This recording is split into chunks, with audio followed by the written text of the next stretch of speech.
오늘 말씀은 시편 144편입니다. 시편 144편. 하나님을 믿는 자, 그러니까 성도죠.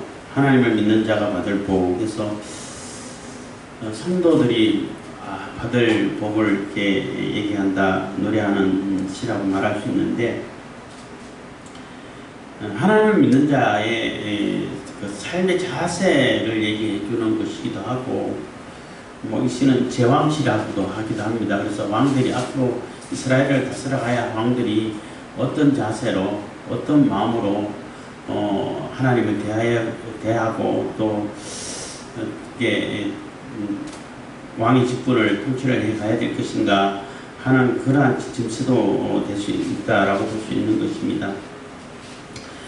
시는 다윗의 시에서 그 배경에 대해서는 얘기를 해놓고 있지 않은데, 많은 사람들이 추측하기를 아마 그 암몬과 아람 연합군들이 쳐들어왔을 때, 그때가 가장 사실 심각하고 가장 큰 위협이 된 전쟁 중에 하나라고 말할 수 있는데, 그 전쟁을 임하면서 그 전쟁에 나아가면서 하나님께서 지켜주시고 하나님께서 보호해 주시면은 결국은 아무도 그 전쟁할 생각을 갖지 못하는 억지력을 충분히 발할 수 있게 되고, 그 하나님이 지켜주심이 딱 이렇게 각인이 된다면은 아무도 주변에서는 침공하지 못하니까 우리 후손들은 풍요를 누리면서 하나님 찬양 가운데 하나님께서 베풀어 주신 복을 풍성히 입으면서 그렇게 살아갈 수 있다라는 그러한 교훈을 해주고 있는 교훈시도 되고 지혜시도 되고 제왕시도 되고 할 수 있다라고 볼 수 있습니다. 그래서 어떤 전쟁을 임하면서, 그러니까 아주 심각한 전쟁을 맞닥뜨려서 그 전쟁을 맞이하고 전쟁에 대해서 뭐라 그래야 되나요? 전쟁에 나가면서 하나님 앞에 하나님 그 각오를 새롭게 하고 하나님께서 반드시 지켜주시고 이기게 해주신다는 그러한 믿음을 가지고 이렇게 이 시를 쓰고 있는 것이 아닐까 이렇게 생각되고 있습니다. 144편 1절입니다. 나의 반석 여호와를 찬송하리로다. 저가 내 손을 가르쳐 싸우게 하시며 손가락을 가르쳐 치게 하시도다. 그래서 나의 반석 여호와를 찬송하리로다 한 얘기는, 반석이라는 얘기는 굉장히 튼튼한 곳이기도 하고, 이렇게 이스라엘 지형에는 그 돌로 반석으로 큰 바위로 된 그러한 요새들이 많죠. 그래서 반석 위에, 그러니까 높은 절벽과 같은 바위인데 위에는 평평하면은 숨어 있기는 좋지만 적들이 쳐들어오기는 힘들죠. 보호처는 굉장히 보호처가 되고 하기 때문에 가장 안전한 곳을 이렇게 주로 상징을 많이 해요. 그래서 하나님은 나의 가장 안전한 곳이고 나의 보호처가 됩니다 하는 그러한 고백이라고 말할 수 있습니다. 나의 반석 여호와를 찬송하리로다. 여호와는 항상 언약의 하나님, 언약을 이루시고 언약을 이렇게 이루어서 진행해서 구원에 이뤄가는, 언약을 집행해 가지고 구원으로 이뤄가는 그러한 하나님을 여호와 얘기할 때에 여호와라는 이름을 많이 쓰는 겁니다. 그 하나님을 찬송하는데, 저가 내 손을 가르쳐 싸우게 하시며 손가락을 가르쳐 치게 하시도다 해서 하나님께서 나를 싸우게 하시고 싸우는 방법을 가르쳐 주시고, 손가락을 가르쳐 치게 한다는 얘기는 전략, 전술을 잘 가르쳐 주셔가지고 싸울 수 있도록 싸울 수 있는 능력을 길러주신다는 거예요. 이게 매우 중요한 것은 믿는 사람들은 절대 싸워서는 안 돼. 믿는 사람들은 무조건 손해 봐야 돼. 이렇게만 가르치는 사람이 있는데 그렇지가 않아요. 하나님께서 싸우시는 법을 가르쳐 주시고 싸울 수 있는 능력을 베풀어 주시는데, 그러니까 어떨 때 싸우느냐, 어떨 때 내가 이렇게 손해를 보고 참아야 되냐, 그 기준을 명확하게 해줘야 된다는 거예요. 무조건 싸우면 안 돼. 믿는 사람이 어떻게 싸워? 무조건 손해봐. 이러면 안 돼. 그러니까 어떨 때 싸우냐 하는 거예요. 내가 싸워서 오히려 하나님께 욕이 되고 내가 싸워서 나한테는 이익이 좀 되는데 하나님께 욕이 되고 교회에 욕이 되고 오히려 교회가 허물어지고 이러면 싸우면 안 돼. 그때는 무조건 참고 손해봐야 되고. 근데 내가 싸우지 않으면 하나님께 영광이 가리워지고 또 교회가 허물어지고 교회가 욕되게 되고 하면 당연히 싸워야 되는 거예요.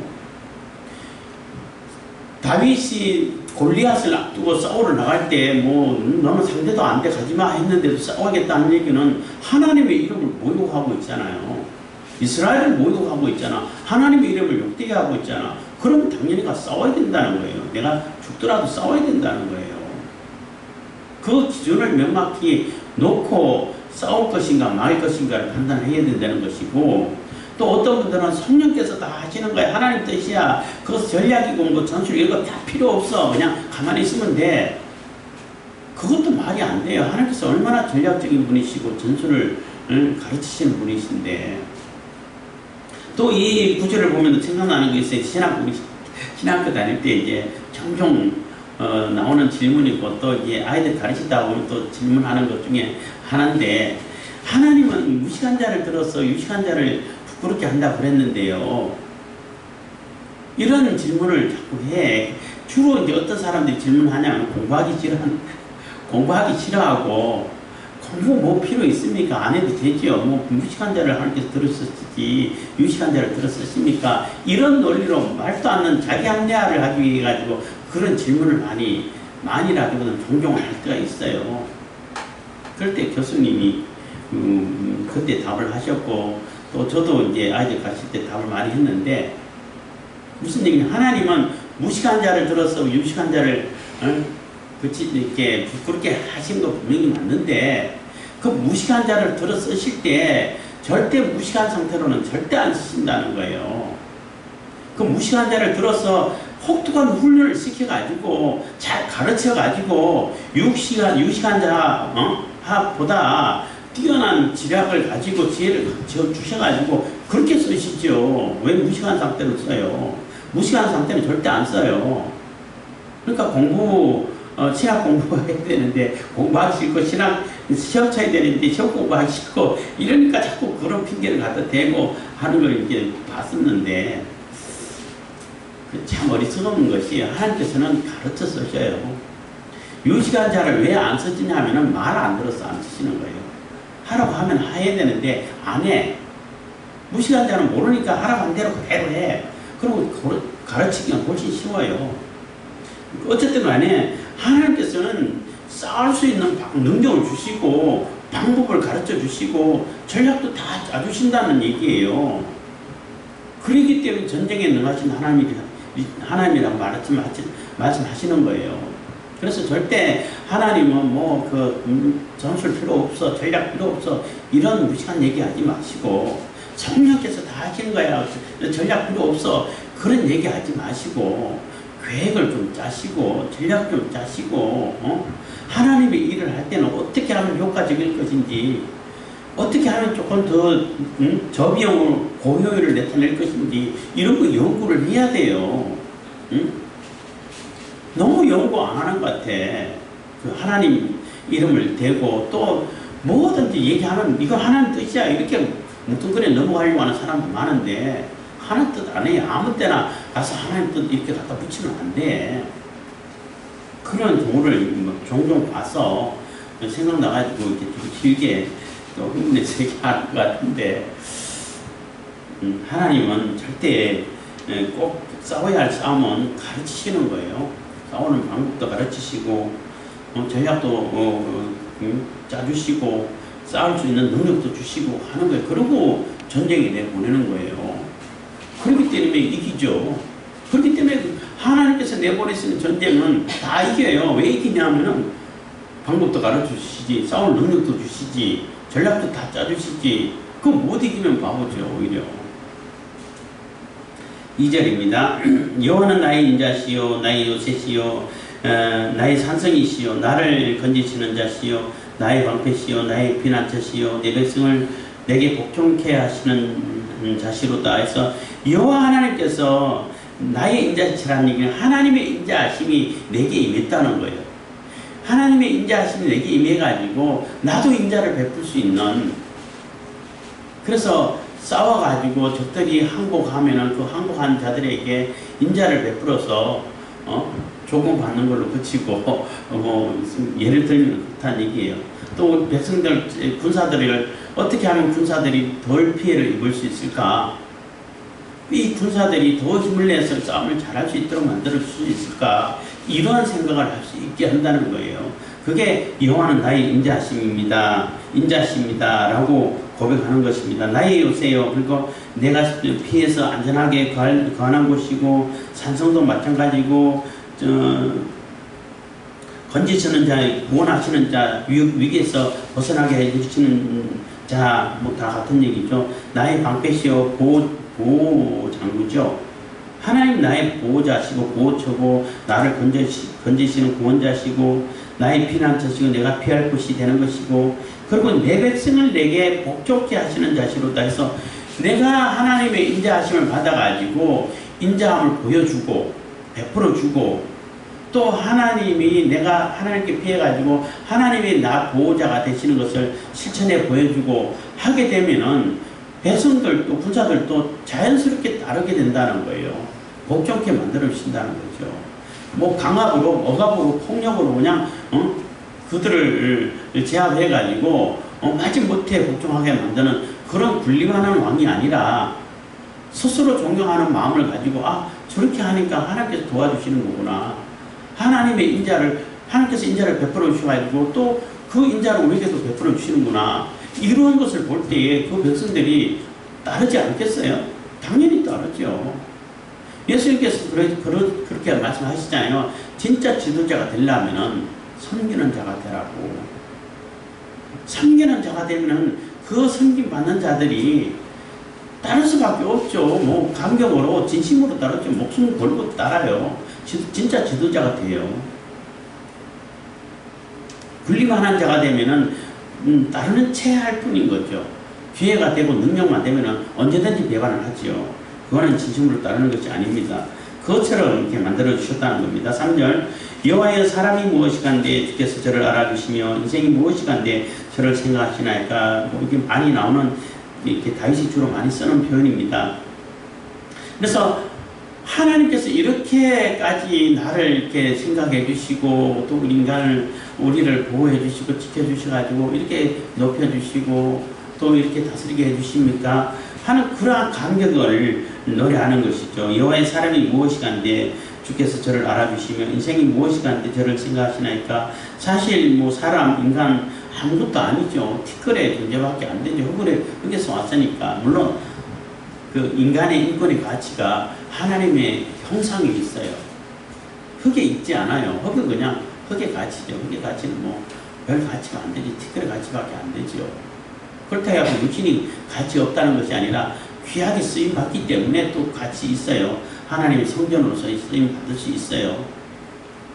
그렇지만 하나님의 인권, 하나님의 영광, 하나님의 형상이 있기 때문에 그 하나님의 영광이 나타나고 거기에 대해서 거기서 인권이 나오고 하는 것입니다. 그건 인간의 입장에서는 대단하지만은 하나님께서 보실 때는 인간이 하찮은 존재로 충분히 보실 수 있는 가능성이 많이 있지요. 그렇지만 하나님께서는 그렇게 보지 않으시고 아주 귀하게 봐주시고 또 아주 생각을 많이 해주셔가지고 심지어는 천사보다도, 사실은 천사보다도 능력 면에서는 떨어지잖아 사람이.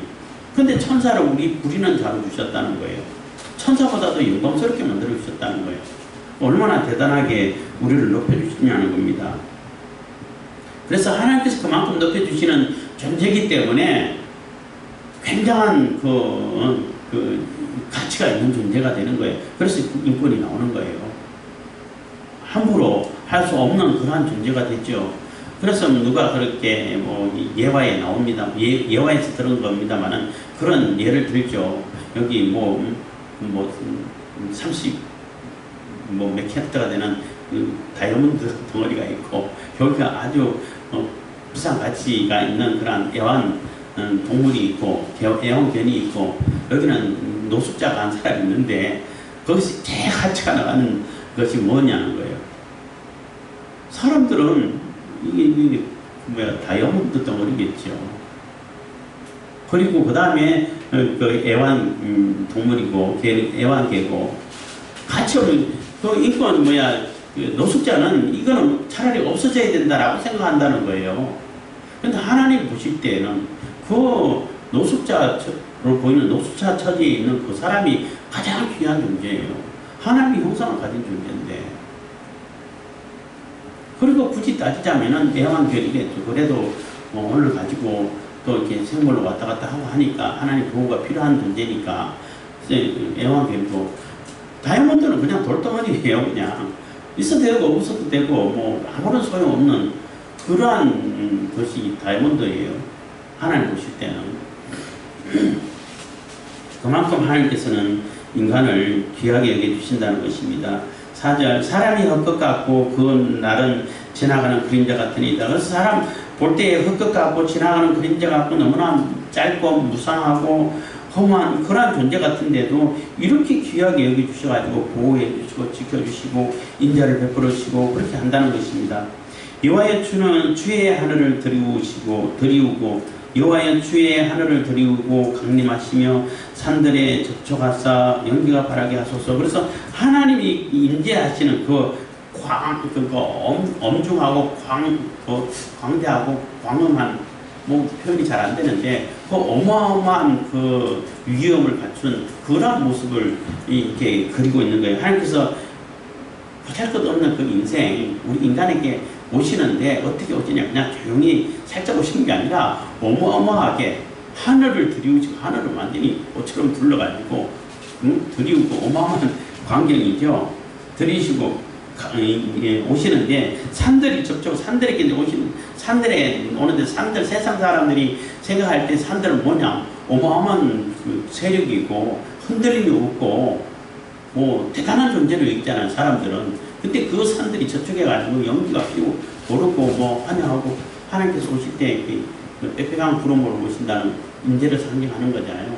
그 엄청난 능력과 권능과 힘과 위엄으로 누구도 거역할 수 없는 그런 상태로 우리에게 오신다는 거예요. 임하신다는 거예요. 예수님 재림하실 때 모습을 상상할 수 있는데 그래서 우리 인간 보잘것없는 인간 하찮은 존재와 같은 그렇게 여기지는 그러한 인간임에도 불구하고 하나님께서는 어마어마한 위엄으로 오신다는 거예요. 그만큼 위엄으로 오셔가지고 우리를 맞이해 주시니까 우리가 얼마나 사실 우리 입장에서는 황송하죠. 우리 입장에서는 뭐 몸둘 바를 모르고 황송하고 그냥 아이고 뭐 감지덕지할 수밖에 없는 그러한 상황인데 그래도 하나님께서 그만큼 귀하게 여겨주신다는 거예요. 그렇게 오셔서 6절 번개를 번뜩이사 대적을 흩으시며 주의 살을 바라사 저희를 파하소서. 그래서 번개를 번뜩이사 번개가 시간 내숭이 나오면 사람들이 그 앞에 뭐 당할 수 있는 존재가 있어요. 지금도 뭐 벼락이 떨어져 갖고 건물에 부딪혀 가지고 건물이 부서지고 나무가 부러지고 할 때 감당을 못 하잖아요. 그 당시에는 엄청난 위협이 되겠죠. 그래서 아무도 대항할 수 없는 그러한 상태로 오셔가지고 이 대적들을 다 제압을 하는 거야. 그래서 아무리 많은 대적이라 할지라도 아무리 위협이 있는 대적이라 할지라도 그 대적들이 감당할 수 있겠어요? 못하죠. 그래서 전쟁을 앞두고 나가야 되는데 하나님께서 그 어마어마한 위험으로 사실 보낼 것도 없지만은 그래도 우리를 위해서 오시는데 엄청난 위험으로 오셔가지고 번개 화살로 그냥 콕콕 쏴가지고 다 제압을 해버리면은 그 전쟁의 게임이 되겠어요? 상대가 되겠냐는 겁니다. 그렇게 파하소서. 7절 위에서부터 주의 손을 펴사 나를 큰 물과 이방인의 손에서 구하여 건지소서. 그래서 위에서부터 하늘에서 내려오셔가 주의 손을 펴사 손이라는 능력이기도 하고 모든 것을 일을 하잖아요. 사역, 섭리 이런 걸로 표현할 수 있어요. 상징할 수 있는데 모든 사람들이 손으로 일을 하기 때문에 그래서 하나님께서 손을 펴셔가지고 큰 물을 그러면은 생각나는 게 지금 홍수가 생각나요. 그 큰 물 앞에서는 뭐 당할 수 있는 문제가 없어요. 굉장히 큰 세력이고 또 이렇게 뭐 위협을 주는 그러한 그 적군들이라고 말할 수 있겠죠. 그 물과 이방인의 손에서 하나님께서 건져내실 때 그 큰 물이고 이방인의 엄청난 많은 물이라 할지라도 하나님이 어마어마한 위험으로 하늘을 두르시고 하늘을 옷처럼 두르시고 그 위험으로 땅에 그 산에 내려올 때 막 연기가 피어오르고 뭐 산도 벌벌 떨 수 있는 그런 능력 위험으로 오셔가지고 뭐 번개 화살로 바꿔 쏘가지고 이렇게 물리치는 이런 하나님 앞에 아무리 큰 물이라도 감당할 수 있겠냐는 거예요. 그래서 그곳에서 하나님 나를 건져내 주십시오 하고 기도하는 것입니다. 8절 저희 이번 교사를 말하며 그 오른손은 거짓의 오른손이니이다. 그래서 그 대적자들은 뭐 입만 열었다면 거짓말만 해. 사기만 치고 말로는 정말 그냥 뭐 가만히 있을 뭐 달콤하고 뭐든지 다 할 수 있을 것 같은 그런 말로는 그렇게 하는데 실질적으로 다 거짓말이야. 다 사기치는 말이야. 그 오른손은 거짓의 오른손입니다 하는 얘기는 오른손이 능력의 손이고 힘의 손이고 이런 것도 상징하지만은 오른손 하면은 의라든지 옳음을 얘기할 때가 많이 있어요. 그들은 오른손에 그 오른손이라는 얘기는 그 오른손이 의를 가지고 의를 설명하고 의를 실천하고 하나님의 공의를 실천하고 하나님의 의를 따라 살아야 되고 해야 되는 그러한 존재들이고 우리 사람들인데 우리 피조물이고 인생들이라면 하나님 앞에 의를 행하고 의를 실천하고 살아야 되잖아요. 그런데 그들은 거짓의 오른손이라는 얘기예요. 거짓말만 한다는 얘기예요. 입만 열었다면 거짓말, 돌아서면 뒤통수, 뭐 누가 입고 돌기 해가지고 유행어를 만들려고 막 애를 쓰시는 분이 계시던데 그런 상태라는 겁니다. 그렇기 때문에 그들을 다 멸하고 파해 주십시오 하는 겁니다. 9절 하나님이여 내가 주께 새 노래로 노래하며 열줄 비파로 주를 찬양하리다. 그러면은 그러기 때문에 하나님의 그 어마어마한 능력으로 큰 물과 같은 사람은 도저히 감당할 수 없는 그런 세력들을 다 파해 주시고 물리쳐 주시기 때문에 내가 주님께 새 노래 그러면 구원의 노래, 심판의 노래, 또 뭐 창조하심의 노래, 새롭게 창조됐을 때 새롭게 창조받은 존재, 구원받은 존재들이 하는 그러한 노래가 새 노래입니다. 그 노래를 그러니까 하나님께서 우리를 구원해 주시고 그 전쟁에서 구원해 주셨잖아요. 하나님께 드립니다. 그리고 열줄 비파로 주를 찬양하였다. 열줄 비파는 다윗이 주로 많이 쓰던 악기인데 뭐 열이라는 것을 굳이 의미를 둘 필요가 있을까 생각하기도 합니다만은 어떤 분들은 열이라는 것은 충만해 주기 때문에 충만하게 가득하게 온전히 하나님께 찬송합니다 하는 그러한 의미로 얘기한다는 것입니다. 그래서 하나님께서 구원해 주신 그 구원의 하나님께 내가 구원의 노래로 새 노래로 구원의 새 노래로 풍성하게 충만하게 뭐 항상 충만하게 하나님께 찬송하고 감사하고 감사 찬송을 감사의 노래를 드리겠습니다 하고 고백한다는 것입니다. 주는 10절 주는 왕들에게 구원을 베푸시는 자시요 종 다윗을 그 해하는 칼에서 구하시는 자신이다. 그래서 하나님 주 하나님 나의 주인이 되신 하나님 요 하나님께서는 왕들에게 그러니까 다윗에 이어서 계속 이어지는 그 왕들이 있잖아요. 그 왕들에게 구원을 베푸시는 하나님이시고 또 종된 다윗을 그 해하는 칼에서 구하시는 자입니다 하고 그렇기 때문에 우리 주인이 되지 않습니까 하고 고백하는 것인데 이 제왕시라고 말하는 이유가 이어서 다윗을 뒤이어가지고 왕이 되는 그러한 후손 되는 왕들이 이것을 꼭 기억하라는 거예요. 여호와는 너희들을 다 구원하고 나뿐만 아니라 너희들도 다 구원하시는 하나님이시여. 그 하나님을 의지하고 하나님만 바라보면은 이러한 절대적인 도움을 받고 은혜를 입고 인정함을 받을 수 있을 거야 하고 가르치는 얘기라고 말할 수 있는 것입니다. 그래서 주는 왕들에게 구원을 베푸시는 자시요 종 다윗을 그 해하는 칼에서 구하시는 자신이다. 11절 이방인의 손에서 나를 구하여 건지소서. 저희 이번 괴사를 말하며 그 오른손은 거짓의 오른손이니까. 그래서 이방인 손에서 간절히 나를 구해 주십시오. 저들은 거짓말만 하고 또 사기만 치려고 하고 돌았으면 뒤통수만 치려고 하고 하나님의 뜻을 받들지 않고 하나님의 의를 실천하지 않고 하나님을 거역하는 그러한 존재들입니다. 그러한 자들에게서 나를 건져주십시오 하고 기도하는 것입니다. 그래서 하나님이 건져주시고 하나님이 적군을 대항해서 싸워주시고 하나님께서 그들을 막아주시면은 뭐 절대적인 거죠. 그게 누가 침범하고 쳐들어올 수 있겠어요. 그렇게 하나님이 절대 보호하시는 보호가 임하시면은 이제 12절부터는 이제 분위기가 완전히 바뀌죠. 우리 아들들은 어리다가 장성한 나무 같으며 우리 딸들은 궁정의 식양대로 아름답게 다듬은 모퉁이 돌과 같으며. 그래서 그런 상태가 되면은 우리 아들들은 뭐 얼마나 뭐 풍성하게 아주 귀하게 아주 또 많은 사람들에게 필요가 되는 쓰임새가 있는 귀한 존재로 자랄 수 있다는 겁니다. 그래서 우리 아들들은 어리다가 어려서부터 라고 말할 수 있는 겁니다. 어려서부터 장성한 나무가 같은 아주 제목으로 귀하게 쓰임받고, 또 우리 딸들은 궁정의 식양은 보통 건물에 쓰이는 모퉁이돌도 굉장히 귀하죠. 굉장히 귀한 모퉁이 돌이 없으면 건물 서지가 않아요. 설 수가 없어요.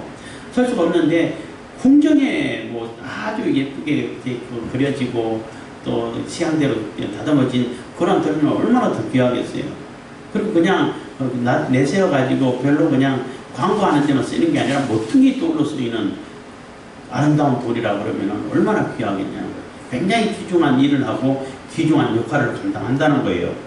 그만큼 하나님이 보호하시면 하나님의 나라가 세워지고 하나님의 교회가 세워져가는 것에 귀한 곳에 쓰일 수 있다는 거예요. 아들도 그렇고, 아들은 이제 기둥으로 쓰이고 딸은 모퉁이 돌이 더 중요하긴 하지만 기둥도 중요하죠. 다 중요하죠. 굉장히 요긴하게 쓰이죠. 그래서 딸이든 아들이든 아주 귀하고 아주 아름답게 요긴하게 귀하게 쓰임받는 그러한 자녀로 자라게 된다는 거죠. 하나님이 보호해주고 절대적으로 지켜주시면, 그리고 하나님이 절대적으로 의지하게 돼서 하나님이 그 도움을 받고 하나님의 절대 싸우시는 그 하나님의 보호를 받게 된다면 이렇게 된다는 거예요. 우리의 곳간에는 백곡이 가득하며, 우리의 곳간에는 백곡이라는 얘기, 100가지 곡식이라는 얘기예요. 뭐 각가지 곡식들이 가득 차 있다는 거예요. 뭐 너무나 풍성하다는 얘기죠. 우리의 양은 들에서 천천과 만만으로 번성하며, 양들은 뭐 들에서 그냥 수풍 이렇게 번성해가지고 풍성해지고, 우리의 수소는 무겁게 실었으면 소가 싣고 가는데 뭐 빈 수레로 덜덜덜 가는 게 아니라 무겁게 실었다는 게 그만큼 막 꽉 찬 복을 얘기하는 거예요. 실었으며, 또 우리를 침노하는 일이나 우리가 나가서 막는 일이 없으며, 그러니까 우리를 침노하는, 감히 우리를 침공해오는 존재가 있을 수 있겠냐는 거예요. 그리고 우리가 나가서 막을 일도 없고 싸움 전쟁 자체가 없어진다는 얘기예요. 그 얘기는 아예 그냥 뭐 전쟁 평화를 얘기하는 사람들이, 평화를 주장하는 사람들이 그런 얘기를 해. 부대 다 없애고 무기 다 없애고 그래야 평화가 온다. 그럼 전쟁이 와요. 그러면은 그 주변 나라들이 가만히 두겠어요. 호랑치고 삼키고 저 종삼으려고 노예 삼으려고 그러지. 억제력이라 하는 표현을 써요. 이거는. 그래서 우리 세상에서도 굉장히 군사력을, 상대방이 감히 전쟁하면은 되지도 않겠다. 전쟁하면은 뭐 100번 해봐야 100번 다 깨지겠다. 이런 느낌을 줘야 감히 전쟁할 수 있는 그러한 그 생각을 못 한다는 거예요. 그걸 억지력이라고 해요. 그 억지력을 갖추게 되면은 평화가 오지요. 전쟁 안 나죠. 전쟁할 일이 없는 거죠. 그렇다가 전쟁이 군대가 필요하니까 군대를 더 강하게 만들어야 되는 거죠. 그게 이제 팍스 로마, 팍스 아메리카나 뭐 이런 표현을 쓰긴 해요. 지금 미국이 그런 전략을 쓰죠. 근데 미국이나 뭐 로마나 이거는 인간적인 군사력인데, 하나님이 군사가 돼가지고 하나님의 군사가 딱 버티고 있으면은 누가 거기 침공할 수 있겠어요.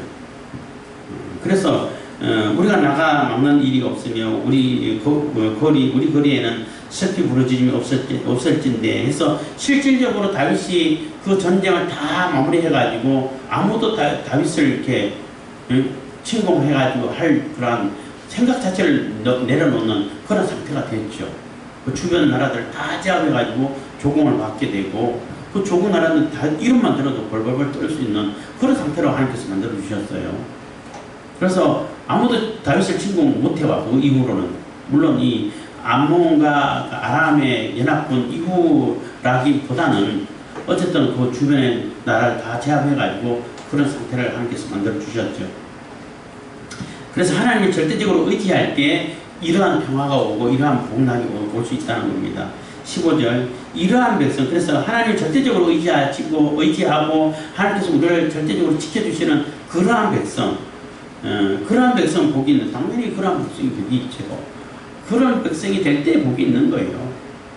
복이 있나니 여호와를 자기 하나님으로 섬기는 백성은 복이 있거든. 그래서 여호와 하나님을 자기 하나님으로 여호와를 자기 하나님으로 삼는 그 백성이 이러한 복을 누릴 수 있다는 거예요. 그래서 여호와 하나님을 자기 하나님으로 삼아서 하나님께서 보여주시는 그 복. 그래서 하나님께서 지켜주실 때에 하나님께서 너희들 가만히 있어 내가 무조건 다 할게 이렇게 지켜주시지는 않아요. 물론 하나님께서 하실 때도 있는데 우리에게 싸우는 방법을 가르쳐 주시고 싸우는 능력을 허락해 주시고 싸우는 기술을 익히게 만들어 주시고 그래서 다윗이 골리앗하고 싸울 때 그냥 나갔어요? 그냥 안 나갔어요. 자기가 훈련돼가지고 아주 익숙하고 잘할 수 있는 그 물맷돌을 가지고 왔단 말이에요. 사울은 창도 주고 뭐 갑옷도 입혀주고 해가지고 하는데 이것도 하랬더니 몇 분 걸어보다 너무 불편해. 익숙지 않다는, 내게 익숙지 않다, 내게 안 맞다는 얘기예요. 오히려 그건 방해가 되겠죠. 그렇게 가면은. 그거 벗어버리고 자기가 늘 쓰던 그걸로 곰 잡고 사자 잡고 하던 그걸 가지고 나가서 골리앗을 물리친 거예요. 그래서 물맷돌을 던졌는데 한 번 던져서 그것도 달려가면서 요즘 탱커들이 3세대 탱커들은 달려가면서 포를 쏴. 옛날 탱커는 달려가고 못 쏴. 서가지고 조준해가지고 이게 쏘는데 지금은 달려가면서 조준해가지고 쏘는데 그것처럼 달려가면서 이게 했는데 명중이 맞아가지고 이마에 맞았는데 이마에 돌이 박혀버렸어. 그게 이게 던져가지고 돌이 박힐 수 있을까? 근데 박히게 해주는 그러한 충격을 준 것은 하나님께서 박히게 해주셨겠죠. 죽이기 위해서. 그러니까 골리앗을 물리치기 위해서 그렇게 해주셨겠죠. 그렇지만은 이 던지는 것까지는 다윗이 하는 거예요. 어쨌든 그리고 다윗이 정확하게 맞추는 것도 대단한 능력이 굉장히 많은 훈련이 됐다는 얘기예요. 그래서 하나님께서 우리를 훈련시켜 하셔가지고 하나님 쓰시기에 합당한 그릇을 만들어가지고 쓰신다는 거예요. 그래서 쓰셨을 때 하나님께서 지켜주시고 하나님 보호해주시고 하나님께서 함께 해주시는 그러한 백성이 되면은 이러한 풍성한 누구도 근심 걱정이 없고 안전하고 보호받는 그러한 복락을 누리는 그러한 백성이 될 수 있다는 것입니다. 그래서 하나님을 절대 의지하고 너희들도 너희 다스리는 왕들도 절대적으로 보호하고 또 하나님 의지하고 하나님의 절대적인 보호를 받아서 이러한 복락을 누리세요 하는 그런 메시지를 주고 있는데 이것이 이제 예수님께서 이렇게 이루신 것이 되는 거죠. 예수님께서 이 세상을 결국은 오셔가지고 우리를 구원해 주시고 이 복락의 세계를 만들어 주셨다는 것입니다. 그래서 그 복락의 세계에 다 들어갈 수 있는 그 복 있는 복을 받는 그런 백성들을 다 되시길 바라겠습니다. 기도하겠습니다. 사랑해 주신 감사합니다. 이 시간에도 은혜와 복을 주시면 감사드립니다. 저희들이 늘